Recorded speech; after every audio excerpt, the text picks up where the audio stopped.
ဒီနေ့ဗီဒီယိုမှာတော့ရှေ့ကဗီဒီယိုတစ်ပုဒ်ရဲ့ဒီအောက်က comment မှာကျွန်တော်မိတ်ဆွေတယောက်တောင်းဆိုထားတဲ့ပင်လီခွေစစ်ပွဲအကြောင်းကိုတင်ဆက်ပေးတော့မှာပါပင်လီခွေစစ်ပွဲဆိုတာထက်ဆာနေဟူစီအနေနဲ့ကူဝိတ်ကိုဘာကြောင့်ကျူးကျော်တိုက်ခိုက်ရတယ်လဲဆိုတဲ့အကြောင်းကိုအသေးစိတ်ပြောပြပေးတော့မှာဖြစ်ပါတယ်ကဲဒီတော့ကျွန်တော်တို့စလိုက်ကြရအောင်ပါအကောင်ဆုံးအသက်သာဆုံးအမြတ်ဆုံးဝန်ဆောင်မှုတစ်ခုကိုမိတ်ဆက်ပေးပါစ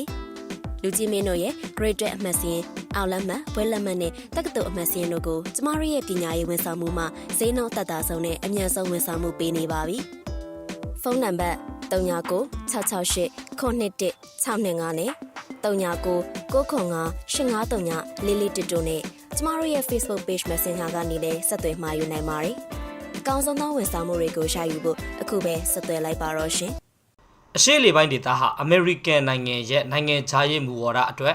အရေးပါတဲ့ဒေသတစ်ခုပါ။ဘာကြောင့်အရေးပါရတယ်လဲဆိုရင်တော့ရေနံချောင်းလို့ဆိုရမှာပါ။အရှေ့လေပိုင်းဒေသဟာကမ္ဘာပေါ်ကရေနံထွက်ရှိမှုအများဆုံးဒေသတစ်ခုပါ။ရေနံနဲ့ပတ်သက်လာရင်အမေရိကန်ဟာမောင်မောင်ခေါ်စရာမလိုပဲဗျာထူးတဲ့နိုင်ငံပါ။ဒါကြောင့်အရှေ့လေပိုင်းဒေသမှာအမေရိကန်ရဲ့ရှေ့ယာတွေရှိနေပါတယ်။ရေနံကိစ္စဆိုတာနဲ့ဘယ်နေရာဖြစ်ဖြစ်အမေရိကန်ကအပြည့်ရောက်လာတဲ့ပါတယ်။ဒီအတွက်အကောင်းဆုံးဥပမာကတော့ပင်လီခွေစစ်ပွဲပါ1990ပြည့်နှစ်မှာဆာဒင်ဟူစိန်ရဲ့အီရတ်နိုင်ငံဟာအိန္ဒိယကူဝိတ်နိုင်ငံကိုကျူးကျော်ခဲ့ပါတယ်ကူဝိတ်နိုင်ငံဆိုတာဟာကမ္ဘာရေနံထွက်ရှိမှုအများဆုံးနိုင်ငံတွေကတစ်ခုပါကူဝိတ်နိုင်ငံကိုသိမ်းပိုက်လိုက်တဲ့အတွက်အီရတ်ဟာကမ္ဘာရေနံထွက်ရှိမှုရဲ့9ပုံတစ်ပုံကိုရရှိတော့ပါတယ်ဒီလိုသိမ်းပိုက်လိုက်မှုဟာအမေရိကန်အတွက်လည်းစိုးရိမ်စရာဖြစ်တော့ခဲ့ပါတယ်အဓိကအနေနဲ့ဆော်ဒီအာရေဗီးယားနိုင်ငံဟာအီရတ်ရဲ့ရန်ကိုကြောက်လာရပါတယ်ဆော်ဒီမှာလည်းရေနံတွေရှိနေတဲ့အတွက်ဆာဒင်ဟူစိန်ကဒါတွေကိုမျက်စိကြားလာမှာကိုပူပင်နေရပါတော့တယ်ဒီအဖြစ်အပျက်တွေဟာအမေရိကန်ကိုအင်အားကြီးသောစေမဲ့အဖြစ်အပျက်တစ်ခုလို့လည်းဆိုနိုင်ပါတယ်အီရတ်နိုင်ငံမှာဆာဒင်ဟူစိန်သမ္မတဖြစ်လာတဲ့1989ခုနှစ်မှာပဲအီရတ်နိုင်ငံမှာလည်းအစ္စလာမစ်တော်လှန်ရေးကြီးပေါ်ပေါက်လာခဲ့ပါတယ်တော်လှန်ရေးကြောင့်အီရတ်နိုင်ငံကိုနှစ်ပေါင်းများစွာအုပ်ချုပ်ခဲ့တဲ့ရှားဘုရင်မင်းဆက်ဟာပြုတ်ကျသွားခဲ့ပြီးတော့မှသူ့နေရာကိုအစ္စလမ်ဘာသာရေးဝါဒီတွေကရရှိသွားခဲ့ပါတယ်ဒီတော်လှန်ရေးကိုဆာဒင်ဟူစိန်ကစိုးကျင်နေခဲ့ရပါတယ်ဘာကြောင့်လဲဆိုရင်တော့အီရတ်နိုင်ငံမှာလူအများစုဟာရှီဟိုက်မွတ်စလင်တွေဖြစ်နေတဲ့အတွက်ပါအီရတ်နိုင်ငံမှာရှီဟိုက်နဲ့ဆွန်နီမွတ်စလင်တွေဟာပမာဏသိမ့်မခေါ်ကြပေမဲ့ရှီဟိုက်ဝါဒီတွေကအနှင်းငယ်များပါတယ်ဒါကြောင့်အစ္စလာမစ်တော်လှန်ရေးဟာဘဂ္ဂဒက်နဲ့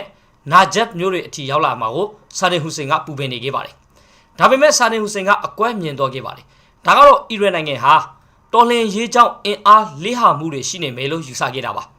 ါဒီယူဆချက်နဲ့ပဲဆာဒင်ဟူစိန်ဟာ1980ပြည့်နှစ်စက်တင်ဘာလမှာတော့အီရန်ကိုကျူးကျော်စစ်ဆင်နွှဲခဲ့ပါတယ်။ရှင်းနေကြတဲ့ဒီစစ်ပွဲမှာဓာတုအစိတ်ဘုံတွေနဲ့လူသားလှိုင်းလုံးကြီးတွေကိုနှစ်ဖက်စလုံးကအသုံးပြုခဲ့ပါတယ်။ပထမကမ္ဘာစစ်ပုံစံဖြစ်တဲ့ကဒုတ်ကျင်းတိုက်ပွဲတွေကိုလည်းဒီစစ်ပွဲမှာတွေ့ရမှာပါ။စစ်ပွဲဖြစ်ပြီးနှစ်ဖက်စလုံးကဘာရလက်မှမထွက်ခဲ့တဲ့အတွက်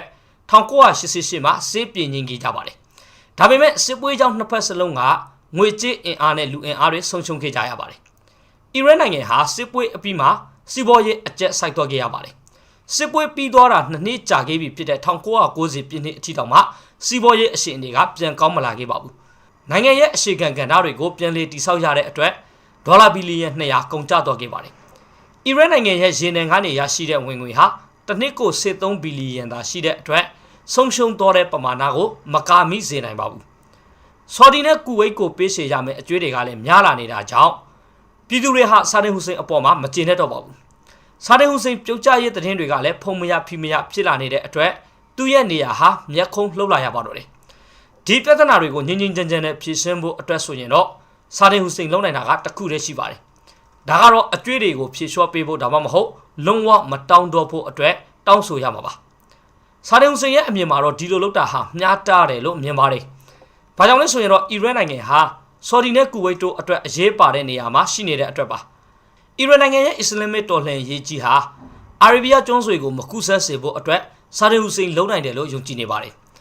်ဆိုလိုတာကတော့အီရတ်ဟာအရှားအာရဲနိုင်ငံတွေအတွက်တတိုင်းကြီးတစ်ခုအနေနဲ့ရှိပေးလို့ရတယ်လို့ဆာဒင်ဟူစိန်ကယူဆထားတာပါဒါကြောင့်အီရတ်ဟာတတိုင်းအနေနဲ့ရှိနေပေးမှဖြစ်ပြီးတော့မှအကျွေးတွေကိုမတောင်းတော့ဖို့ကန့်လန့်ခဲ့ပါတယ်ဆော်ဒီနဲ့အာရဲနိုင်ငံတွေကလက်မခံခဲ့ပါဘူးဒီအချက်ကြောင့်ဆာဒင်ဟူစိန်ဟာစိတ်ဆိုးတော်ခဲ့ပြီးတော့မှသူ့ရဲ့ဒေါသတွေကိုကူဝိတ်နိုင်ငံစီပုံချလိုက်ပါတော့တယ်ကူဝိတ်နိုင်ငံဟာအီရတ်နဲ့သိပ်မစိမ့်တဲ့နိုင်ငံတစ်ခုပါအရင်ကလည်းနေမြေအငင်းပေါ်မှုတွေဖြစ်တတ်ပါတယ်19ရာစုမှာတော့ကူဝိတ်နိုင်ငံဟာအော်တိုမန်နဲ့ဗြိတိရှားတို့ရဲ့လွှမ်းမိုးမှုကိုခံခဲ့ရပါတယ်ဆာဘာမီတာစုဟာကူဝိတ်နိုင်ငံကိုအုပ်ချုပ်ထားပါတယ် အော်တိုမန်လက်ထက်မှာတော့ကူဝိတ်ဟာလက်ရှိခေတ်အီရန်နိုင်ငံတောင်ပိုင်းကဘာဆာရာဒေသအုပ်ချုပ်မှုအောက်မှာရှိခဲ့ပါတယ်ပထမကမ္ဘာစစ်အပြီးမှာတော့အော်တိုမန်အင်ပါယာပြိုကွဲသွားခဲ့ပြီးသူပိုင်ခဲ့တဲ့နေရာတွေမှာနိုင်ငံအသစ်တွေနဲ့ဥရောပကိုလိုနီနေမြေတွေဖြစ်လာခဲ့ပါတယ်အဲ့ဒီချိန်မှာပဲအီရတ်ဟာကူဝိတ်ကိုသူ့အပိုင်းဆိုပြီးတော့မှအငင်းပေါ်နေခဲ့ပါတယ်ဒီအငင်းပေါ်မှုတွေဟာကူဝိတ်နိုင်ငံမှာရေနံတွေ့ရှိခဲ့တဲ့1930ပြည့်နှစ်မှာတော့ပိုဖြစ်လာခဲ့ပါတယ်1930နှစ်မှာတော့အီရတ်နိုင်ငံဟာဗြိတိရှစီကနေလွတ်လပ်ရေးရခဲ့ပါတယ်ဒါပေမဲ့ကူဝိတ်ဒေသကိုတော့ဗြိတိရှထိန်းချုပ်နေစေပါ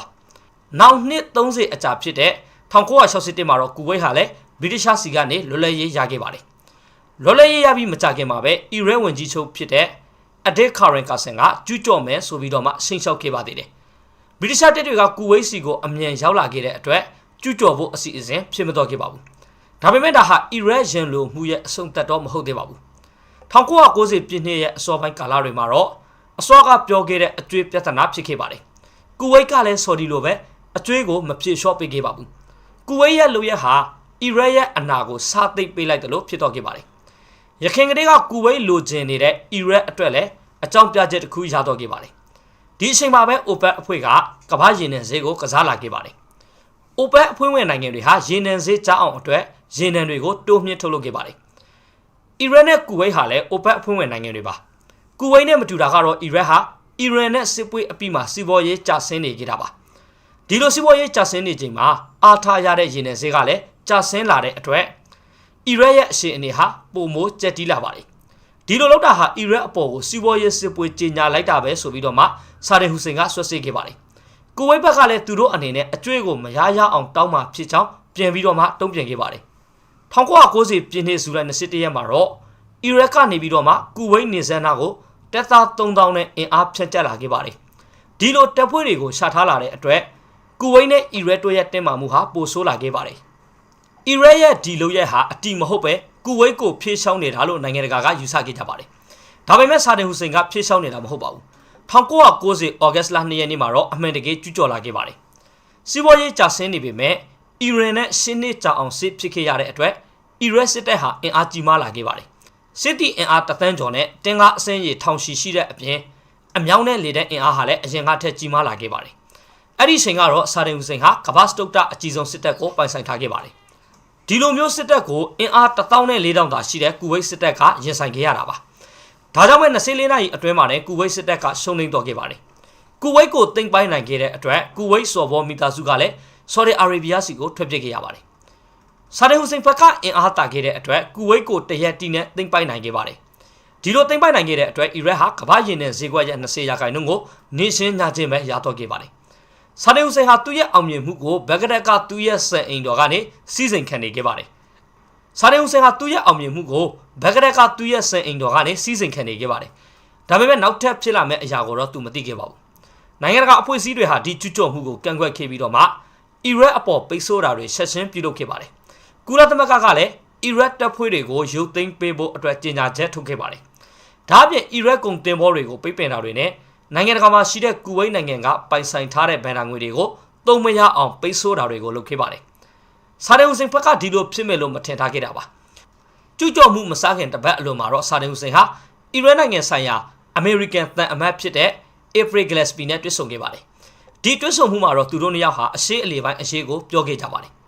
အဓိကအနေနဲ့ကတော့အီရတ်ကသာကူဝိတ်ကိုတိုက်ခိုက်ခဲ့ရင်ဘာတွေဖြစ်လာနိုင်တယ်လဲဆိုတာတွေကိုဆွေးနွေးခဲ့တာပါအမေရိကန်သံအမတ်ဘက်ကတော့သူတို့အနေနဲ့အာရနိုင်ငံအရှင်ချင်းဖြစ်တဲ့အရေးတွေနဲ့ပတ်သက်ပြီးတော့မှဘာမှမပြောချင်ကြောင်းပြောခဲ့ပါတယ်အမေရိကန်ဘက်ကဆိုလိုချင်တာကတော့အာရအရှင်ချင်းဖြစ်တဲ့ကိစ္စတွေအပေါ်သူတို့အမြင်ကိုပြောမှာမဟုတ်ကြောင်းဆိုလိုချင်တာပါဒါကိုဆာဒင်ဟူစိန်ဘက်ကတလွေတွေးသွားခဲ့ပုံရပါတယ်တွေးဆုံမှုပြီးတော့ချိန်မှာတော့ဆာဒင်ဟူစိန်ဟာသူ့ဘက်ကိုအမေရိကန်ကမိန်စိန်ပြလိုက်ပြီးလို့ယူဆခဲ့ပါတယ်အမေရိကန်နဲ့အီရတ်ဟာပူးပေါင်းဆောင်ရွက်မှုတွေလှုပ်ဆောင်ထားတဲ့အတွက်ကူဝိတ်လိုနိုင်ငံတေးသေးလေးကိုကောက်ကွယ်ပေးမှာမဟုတ်ကြောင်းဆာဒင်ဟူစိန်ဘက်ကထင်သွားခဲ့ပါတယ်ဒါပေမဲ့သူမှားသွားခဲ့ပါတယ်အမေရိကန်သမ္မတဂျော့် W. ဘုရှ်ကလည်း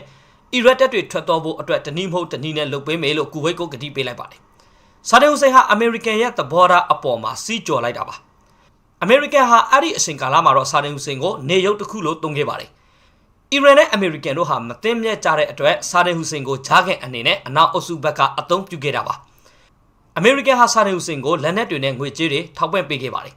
ဒါကိုသူ့ဘက်က9နေရာကိုမတိခဲ့ပဲကူဝိတ်ကိုတွားရောက်ကျူးကျော်ခဲ့ပါတယ်ကူဝိတ်ကိုကျူးကျော်တာဟာအနောက်အုပ်စုအတွက်ကိစ္စမဟုတ်ပါဘူးဒါပေမဲ့ကူဝိတ်နိုင်ငံရဲ့ရေနယ်တွေကတော့ကိစ္စရှိပါတယ်ဒါကြောင့်မဲ့အမေရိကန်ကာကွယ်ရေးအတွင်းရေးမှူးဖြစ်တဲ့ဒက်ရှိနီဟာဆော်ဒီအာရေဗျကိုတွားရောက်ခဲ့ပါတယ်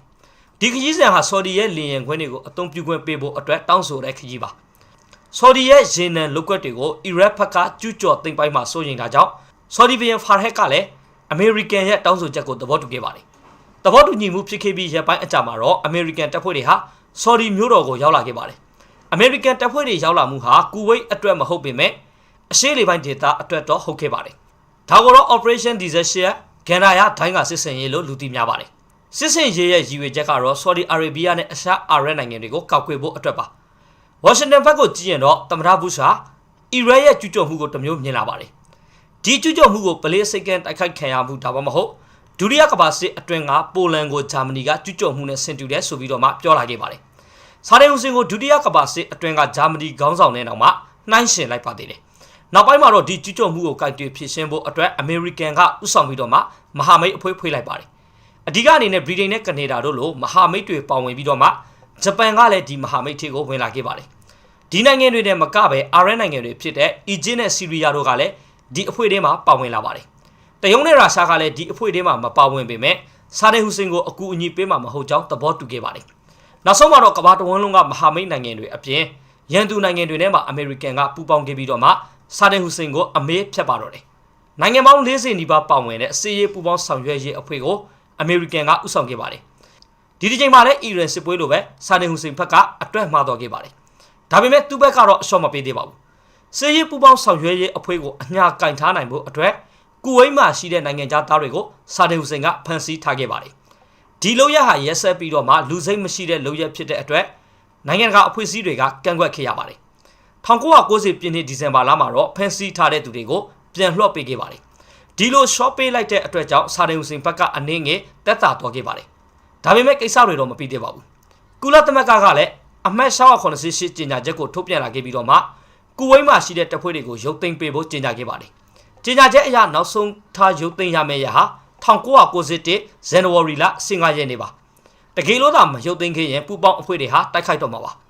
16ရက်နေ့အထိမရုပ်သိမ်းခဲ့တဲ့အတွက်18ရက်နေ့မှာတော့ပူပေါင်းအဖွဲ့တွေဟာအီရတ်နဲ့ကူဝိတ်နိုင်ငံအတွင်းကိုတိုက်ခိုက်ပါတော့တယ်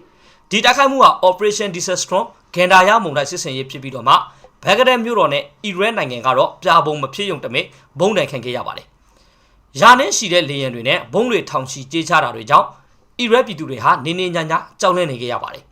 ဒီစစ်စင်ရေးမှာတော့အစင်းမြင့်လက်နက်တွေဖြစ်တဲ့လေဆာလမ်းညွန်မဆိုင်တွေညာကြည့်ကင်မရာတွေနဲ့အပူရှာကရိယာတွေကိုပါအသုံးပြုခဲ့ပါတယ်ဆာဒင်ဟူစင်ရဲ့တပ်ဖွဲ့တွေမကပဲအရဲသားအများအပြားလည်းဒီစစ်စင်ရေးအတွင်းမှာတေဆုံးခဲ့ရပါတယ်လေကြောင်းတိုက်ခိုက်မှုတွေကြောင့်အီရတ်တပ်ဖွဲ့ဝင်တွေဟာကူဝိတ်ရေနံတွင်းတွေကိုမိရှို့ဖျက်ဆီးခဲ့ကြပါတယ်လေကြောင်းတိုက်ခိုက်မှုတလားကျော်ကြာမြင့်လာတဲ့အချိန်မှာတော့အီရတ်တပ်ဖွဲ့တွေလည်းဖျို့ဖျဲဖြစ်ကုန်ပါပြီဖေဖော်ဝါရီ24ရက်နေ့မှာတော့မြေပြင်ထိုးစစ်ကိုစတင်ခဲ့ကြပါတယ်လေကြောင်းတိုက်ခိုက်မှုတွေကြောင့်အထိနာတော့ခဲ့ရပြီးတော့မှဆာဒင်ဟူစင်ရဲ့တပ်ဖွဲ့တွေဟာခုခံမှုကြီးကြီးမားမားမလုပ်နိုင်တော့ပါဘူးဒါကြောင့်ထောင်တောင်းရှိတဲ့အီရတ်တပ်ဖွဲ့ဝင်တွေကို၃ပန်းအဖြစ်အလွေတကူဖမ်းဆီးနိုင်ခဲ့ပါတယ်